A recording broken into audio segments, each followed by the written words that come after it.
Hello students, twelfth class की geography का 9th chapter international trade, उसका इंट्रोडक्टरी जो पार्ट था वो लास्ट वीडियो में हमने बताया। इसके साथ साथ थोड़ा सा एंशियंट टाइम के अंदर जो इंपोर्ट एक्सपोर्ट हो रहा था उसके बारे में इंट्रोडक्शन दिया। इसके अलावा जो सिल्क रूट था उसके बारे में भी आप लोगों को थोड़ा इंट्रोडक्शन दिया। चलिए आगे जानते हैं, नेक्स्ट पैराग्राफ से स्टार्ट करते हैं अपने वीडियो को। After the disintegration of the Roman empire, जब विभाजन हुआ रोमन साम्राज्य का, European commerce grew during 15th, 12th and 13th century. तो यूरोपियन जो व्यापार था वो बढ़ा कब? 12th एंड 13th सेंचुरी के अंदर, with the development of ocean going warship. कब? जब समुद्र के जरिए जो आयात निर्यात था उसको बढ़ाया गया। And the America were discovered, इसके साथ साथ अमेरिका की जब खोज हुई। फिर 15th सेंचुरी की बात आती है। 15th सेंचुरी ऑनवर्ड, 15वीं शताब्दी के बाद से ही या 15वीं शताब्दी से ही क्या हुआ? द यूरोपियन कॉलोनियलिज्म बिगेन, यूरोपीय जो साम्राज्यवाद था, उपनिवेशवाद था, उसकी शुरुआत मानी गई। And along with trade off exotic commodities, और इसके साथ ही विदेशी वस्तुओं का व्यापार शुरू हुआ। A new form of trade emerged, इससे एक नया जो रूप था व्यापार का वो उदय हुआ। उसको क्या नाम दिया गया? Which was called slave trade, यानी कि नए तरीके का जो व्यापार था वो प्रचलन में आया, जिसको क्या नाम दिया? स्लेव ट्रेड, दास प्रथा। The Portuguese, Dutch, Spaniards and British captured African natives. अब इन सब लोगों ने ये सारी की सारी क्या थी? किसी समय कॉलोनियल पावर थी। इन सब ने क्या किया? अफ्रीका के जो मूल नागरिक थे उनको, अफ्रीका के जो नेटिव पीपल थे उनको कैप्चर किया, पकड़ा। एंड फोर्सफुल्ली ट्रांसपोर्टेड देम, और उनको जबरन क्या किया? ट्रांसपोर्ट कर दिया। कहाँ? To the newly discovered Americas, जो नया खोजा गया जो अमेरिका था उसके अंदर। क्यों ट्रांसपोर्ट किया गया उनको? For their labour in the plantation, उनसे रोपण कृषि करवाने के लिए। यानी कि एक नई परंपरा चलन में आई, दास व्यापार जिसे कहा गया। और उनको बलपूर्वक पकड़ा, बागानों में काम के लिए उनको नए खोजे गए अमेरिका में क्या कर दिया गया? भेज दिया गया। फिर क्या हुआ? Slave trade was a lucrative business, उनके लिए फ़ायदेमंद बिजनेस रहा, व्यापार रहा। फॉर मोर देन 200 ईयर्स, लगभग 200 साल तक। टिल, कब तक? इट वाज अबोलिस्ड इन डेनमार्क, उसके बाद इसका खात्मा हुआ कब? डेनमार्क के अंदर 1792 के अंदर। ग्रेट ब्रिटेन के अंदर कब हटा दिया गया स्लेव ट्रेड को? 1807 के अंदर। एंड यूनाइटेड स्टेट के अंदर 1808 के अंदर। यानी कि जो स्लेवरी थी उसको अबलिश कर दिया गया। फिर क्या हुआ? चलिए जानते हैं। आफ्टर द इंडस्ट्रियल रिवोल्यूशन, औद्योगिक क्रांति के बाद, the demand for raw material, मांग बढ़ी किसकी? रॉ मटेरियल्स की, कच्चे माल की, जैसे कि ग्रेन्स की, मीट की, वूल, ऑल्सो एक्सपेंडेड। क्या कह रहा है? इनके अंदर भी, इनकी मांग के अंदर भी बढ़ोतरी हुई। But their monetary value decline, किंतु अगर देखा जाए तो उनकी जो मौद्रिक कीमत थी वो क्या होने लगी? डिक्लाइन होने लगी, कीमत गिरने लगी इनकी। In relation to the manufactured goods, किसकी तुलना में? जो तैयार माल था, विनिर्माण की वस्तुओं की तुलना में उनकी जो मौद्रिक वैल्यू थी, मौद्रिक मूल्य था, उसके अंदर गिरावट आई। फिर क्या हुआ? The industrialised nations imported primary products as raw material, जो औद्योगिक राष्ट्र थे उन्होंने क्या किया? प्राथमिक उत्पाद के तौर पर, प्राइमरी प्रोडक्ट के रूप में क्या किया? जो कच्चा माल था उसका क्या किया? इंपोर्ट किया अपने कंट्री के अंदर। प्राइमरी उत्पाद के रूप में कच्चे माल को क्या किया उन्होंने? अपने कंट्री के अंदर मंगवाया। एंड एक्सपोर्टेड, और एक्सपोर्ट किस चीज़ का किया?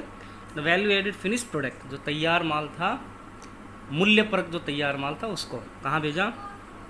Back to the non industrialise nations, जो अनऔद्योगिकृत जो नेशन थे, राष्ट्र थे, उनको वो निर्यात कर दिया। यानी कि कच्चा माल अपने कंट्री के अंदर मंगवाया, और उससे फिर जो फिनिश्ड प्रोडक्ट था, तैयार माल था, मूल्यपरक तैयार माल था, जो उनको फ़ायदा देने वाला तैयार माल था, उसको उन्होंने क्या किया?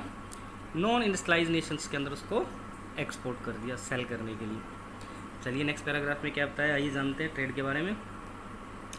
इन the latter half of the 19th century, 19वीं शताब्दी के उत्तरार्ध में क्या कह रहा है ये, रीजन्स प्रोड्यूसिंग प्राइमरी गुड्स, वो क्षेत्र जो प्राथमिक उत्पाद का प्रोडक्शन कर रहे थे, वर नो मोर इम्पोर्टेंट, वो अब इतने अधिक महत्वपूर्ण नहीं रहे।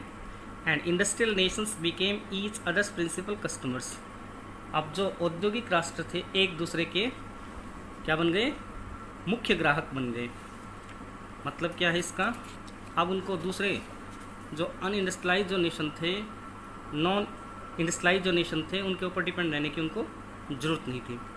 फिर क्या हुआ, during the world war first and second, प्रथम व द्वितीय विश्व युद्ध के दौरान, कंट्रीज इम्पोज ट्रेड टैक्सेस, राष्ट्रों ने क्या किया, व्यापार कर लगाने शुरू कर दिए। And quantitative restrictions for the first time, और इसके साथ साथ जो संख्यात्मक जो रिस्ट्रिक्शंस थे, प्रतिबंध थे, वो भी उन्होंने लगाए विभिन्न देशों ने। During the post war period, विश्व युद्ध के बाद के समय में, ऑर्गेनाइजेशंस, कुछ जो संगठन थे जैसे कि like general agreement for tariff and trade, जिसको गेट के नाम से भी जाना गया है, इस प्रकार की जो संस्थाएं थी, इन्होंने क्या किया, which later became the World Trade Organization, यही गेट बाद में क्या कहलाया, वर्ल्ड ट्रेड ऑर्गेनाइजेशन, WTO के नाम से जिसको जाना गया। हेल्प इंट्रोड्यूसिंग टैरिफ, इस प्रकार के संगठनों ने या संस्थाओं ने क्या किया, जो शुल्क थे उनको घटाने में हेल्प की, टैरिफ को घटाने में मदद की। अब नेक्स्ट पैराग्राफ क्या है, why does international trade exist, कि जो अंतर्राष्ट्रीय व्यापार अस्तित्व में क्यों है, क्या कारण है उसके अस्तित्व में होने का, चलिए जानते हैं। International trade is the result of specialisation in production, जो अंतर्राष्ट्रीय व्यापार है उत्पादन में स्पेशलाइजेशन यानी कि विशिष्टीकरण का एक परिणाम है, किसी विशेष चीज़ का निर्माण इसकी मुख्य विशेषता है। It benefits the world economy, ये विश्व की अर्थव्यवस्था को फ़ायदा दे सकता है।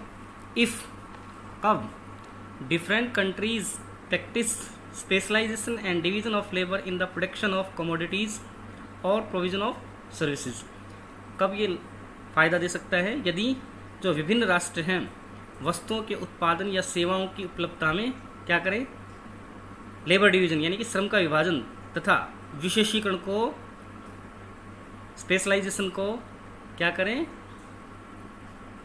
उसको प्रयोग में लाएं।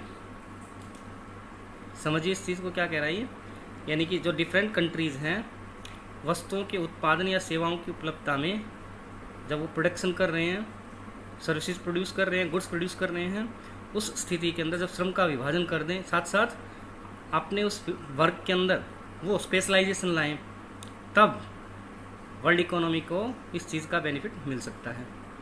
चलिए आगे जानते हैं क्या होता है। दस international trade is based on the principle of comparative advantage, इस प्रकार से क्या कहा गया है, अंतर्राष्ट्रीय व्यापार वस्तुओं और सेवाओं के तुलनात्मक लाभ, कंपैरेटिव एडवांटेज यानी कि तुलनात्मक जो लाभ हैं, complementary and transferability of goods and services and in principle, इसके साथ साथ देखिए तुलनात्मक लाभ के साथ साथ क्या होता है, कॉम्प्लीमेंट्रिटी का मतलब होता है यहाँ पर परिपूरकता, यानी कि उसको कॉम्प्लीमेंट के रूप में यूज़ किया जाए, उसकी पूर्ति कर दे। एंड ट्रांसफरेबिलिटी, इसका मतलब क्या है, हस्तांतरणीयता के, इस प्रकार के जो प्रिंसिपल हैं, मेथड्स हैं, अगर उनको क्या कह रही है, and services in principle should be mutually beneficial to the trading partners, अगर इन सिद्धांतों पर आधारित है तो, और यह सिद्धांत अंततः क्या कह रहा है, व्यापारिक भागीदारी को समान रूप से लाभदायक होना चाहिए।